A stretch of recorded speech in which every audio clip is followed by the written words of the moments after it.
Voilà, nous avons fini le livre des émotions de Louis. Donc nous l'avons appelé la couleur des émotions de Louis et nous avons mis des taches de couleur pour décorer tout simplement. J'ai écrit Louis en lettres majuscules, ça paraît bête, hein, mais c'est assez important à cet âge-là puisqu'il ne reconnaît son prénom qu'en lettres majuscules pour l'instant. En grandissant, on pourra travailler les autres formes d'écriture. Comme je vous l'ai dit, je n'ai rien inventé, je me suis basée sur le travail de Christine F, dont je vous ai mis le lien dans mon article précédent concernant le livre La couleur des émotions. Donc en première page, comme dans le livre, nous avons le monstre tout barbouillé qui ne sait plus où il en est.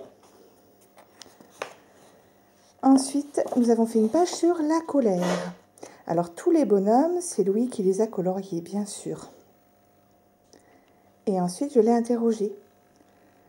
Donc il m'a dit que ce qu'il mettait en colère, c'est quand Joseph veut prendre son jouet, quand il se fait mal ou quand on lui demande de faire quelque chose qu'il n'a pas envie de faire.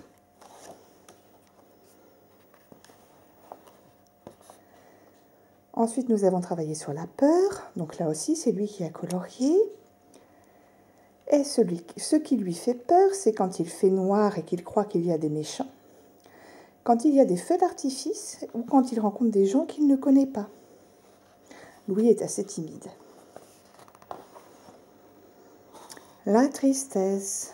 Donc ce qui rend triste Louis, c'est quand Joseph ne veut pas jouer avec lui ou quand papa lui dit « non, arrête ».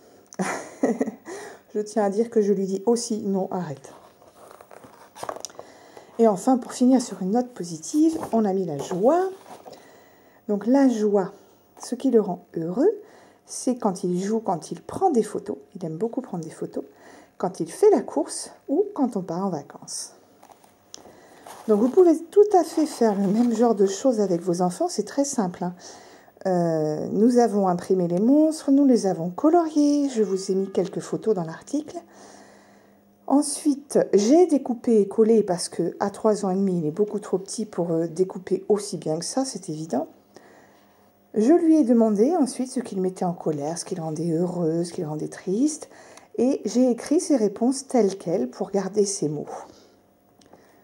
Donc ce livre nous permet à la fois d'apprendre à reconnaître ses émotions, mais ça fait aussi un très joli livre souvenir à lui ressortir plus tard. Voilà, j'espère que cette petite vidéo vous aura plu et à très bientôt.